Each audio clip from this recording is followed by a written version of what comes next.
Hello pals, welcome back. All cells of the body requires nutrients. These nutrients are derived from the process called digestion. So today we are going to study about the most interesting and the longest system in the body, that is gastrointestinal system. The gastrointestinal system is a about 22 to 26 foot long pathway that starts from the mouth and terminates with the anus. The major organs of the digestive system includes mouth, esophagus, stomach, small intestine, large intestine, rectum, and the anus.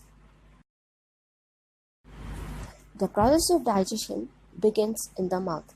With the act of chewing, food is broken down into small particles that can be mixed with digestive enzymes called ptyalin or salivary amylase that digest the starch.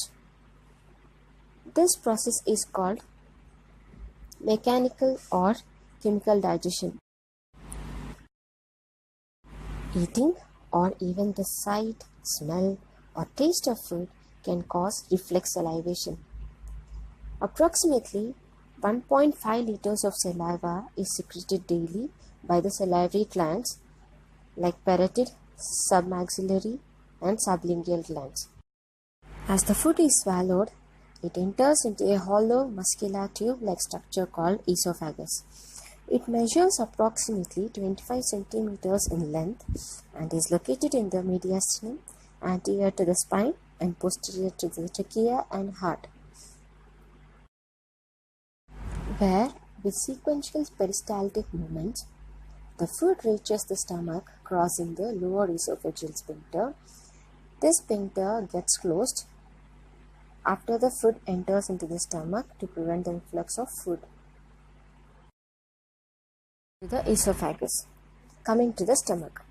The stomach is a J-shaped hollow muscular organ with capacity of approximately 1500 ml. It is situated in the left upper portion of the abdomen, under the left lobe of the liver and the diaphragm, overlaying most of the pancreas. Stomach stores food during eating and mixes with highly acidic fluid that is secreted in response to the ingested food. Approximately 2.4 liters of fluid is secreted daily, with pH of about less than 1.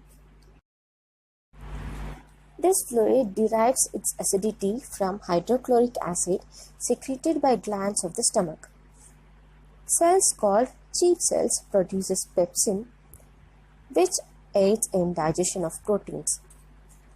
Intrinsic factors secreted by gastric mucosa combines with dietary vitamin B12 so that vitamin can be absorbed in ileum. This deficiency of vitamin B12, if it's not absorbed, may lead to pernicious anemia. Hormones, neuroregulators, and local regulators found in gastric secretions control the rate of gastric secretion and motility. The stomach is anatomically divided into 4 portions, namely cardiac, fundus, body, and pylorus. Circular smooth muscles in the walls of the pylorus forms the pyloric sphincter. This controls the opening between the stomach and the small intestine. Small intestine is the longest segment of the GI tract, accounting for about 2/3 of the total length. It has 3 sections: duodenum, jejunum, and ileum. The process of digestion continues in the duodenum.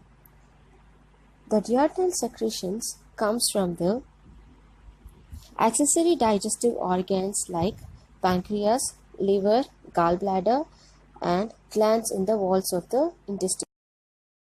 These secretions contain digestive enzymes amylase, which digest starch, lipase, which digests lipids, and bile, which lubricates the fats, and trypsin, which digests the proteins.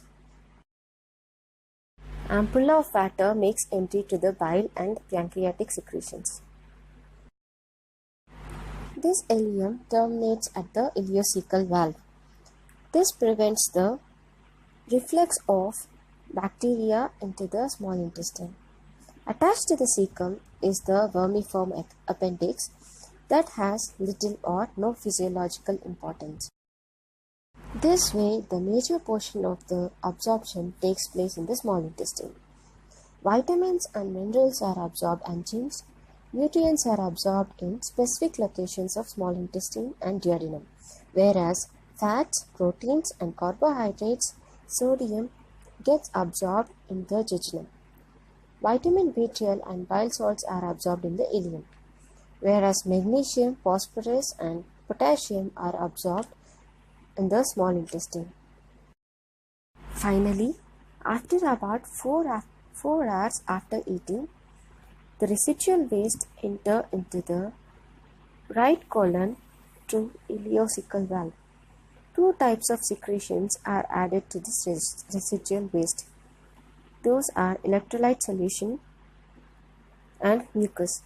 This electrolyte solution has sodium bicarbonate that acts to neutralize the end products formed by the colonic bacterial action, whereas mucus protects the colonic mucosa from the interluminal contents and provides adherence to fecal mass.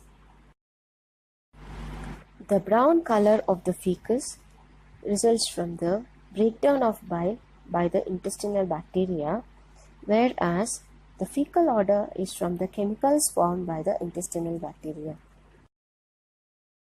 Slow and weak peristalsis moves the colonic contents along the tract. This slow transport allows for efficient reabsorption of water and electrolytes, which is the primary function of the colon.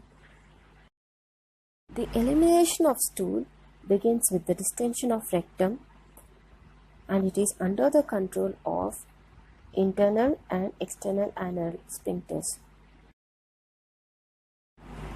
This way, the process of digestion aids in absorption of essential nutrients, vitamins and minerals, which are from there carried out to different organs of the body through the blood supply. Coming to the blood supply of the gastrointestinal system. The gastrointestinal system gets about 20% of the total cardiac output and increases significantly after eating. Oxygen and nutrients are supplied to the stomach by the gastric artery and to the intestines by the mesenteric artery. Venous blood returns from the small intestine, cecum, ascending and transverse colon by superior mesenteric vein. Nerve supply. Sympathetic nerves exert an inhibitory effect on the GI tract by decreasing gastric secretions and motility and causing the blood vessels and sphincter to constrict, whereas parasympathetic stimulation causes peristalsis and increases secretory activities and relaxes the sphincter.